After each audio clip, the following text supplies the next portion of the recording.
Kesaksian Akhir Abad, karya W.S. Rendra.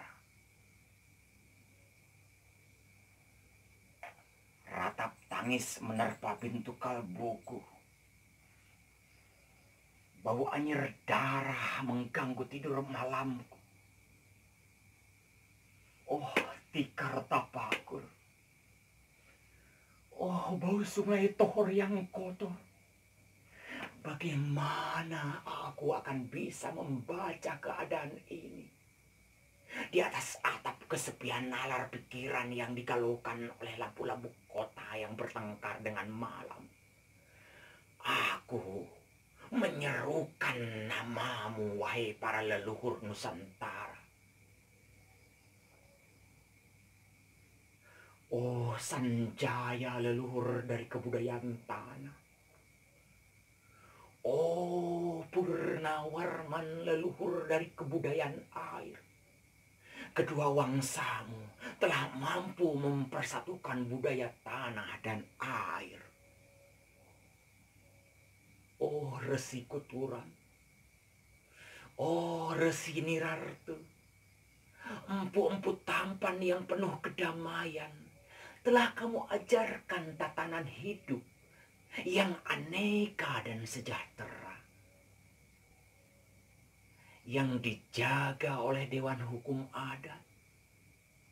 Oh, bagaimana mesti aku mengerti bahasa bising dari bangsaku kini? Oh, Kajalo Lalido, bintang cemerlang tanah Ugi, negarawan yang pintar dan bijaksana, telah kamu ajarkan aturan permainan di dalam benturan-benturan keinginan yang berbagai ragam di dalam kehidupan. Ade, bicara, rapang dan wari. Oh, lihatlah wajah-wajah berdarah dan rahim yang diperkosa muncul dari puing-puing tatanan hidup yang porak-poranda. Kejahatan, kasat mata tertawa tanpa pengadilan.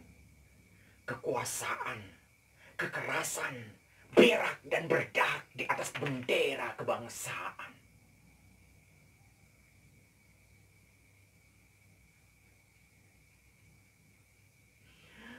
Oh, anak cucuku di zaman cybernetik. Bagaimana akan kalian baca prasasti dari zaman kami? Apakah kami akan mampu menjadi ilham kesimpulan? Ataukah kami justru menjadi sumber masalah di dalam kehidupan?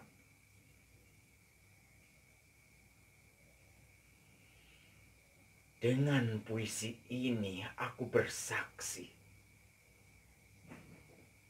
bahwa rakyat Indonesia belum merdeka. Rakyat yang tanpa hak hukum bukanlah rakyat merdeka. Hak hukum yang tidak dilindungi oleh lembaga pengadilan yang mandiri adalah hukum yang ditulis di atas air. Bagaimana rakyat bisa merdeka bila polisi menjadi aparat pemerintah dan tidak menjadi aparat hukum yang melindungi hak warga negara? Bagaimana rakyat bisa merdeka bila birokrasi negara tidak menjadi abdi rakyat, melainkan menjadi abdi pemerintah yang berkuasa? Bagaimana rakyat bisa merdeka bila hak pilih mereka dipasung, tidak memilih secara langsung wakil-wakil mereka di Dewan Perwakilan, dan juga tidak boleh memilih secara langsung camat mereka, bupati mereka, wali kota, gubernur, dan presiden mereka. Dan partai-partai politik menganggap rakyat hanya abdi partai yang dinamakan masa politik partai. Kaulah partai atau hamba partai. Bagaimana rakyat bisa merdeka bila pemerintah melecehkan perdagangan antar daerah, dan mengembangkan merkantilisme Dendles, sehingga rela menekan kesejahteraan buruh, petani, nelayan, guru, dan serdadu berpangkat rendah. Bagaimana rakyat bisa merdeka bila provinsi-provinsi sekedar menjadi tanah jajahan pemerintah pusat?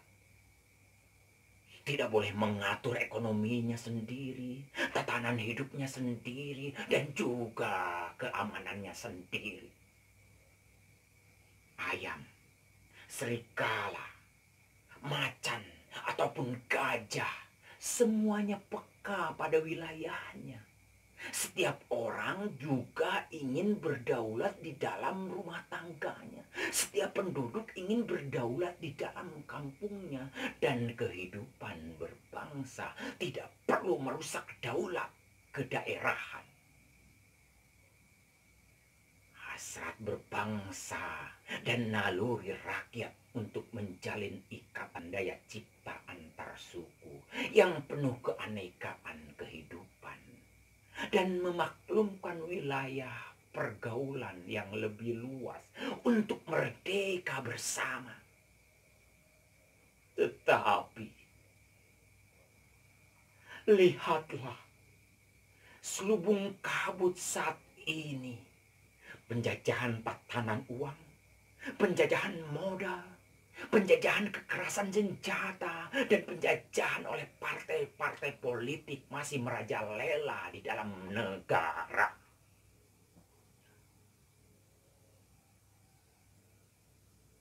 Dengan puisi ini, aku bersaksi bahwa sampai saat ini puisi aku tanda tangani. Para elit politik yang berkedudukan ataupun yang masih berjalan tidak pernah memperjuangkan sarana-sarana kemerdekaan rakyat.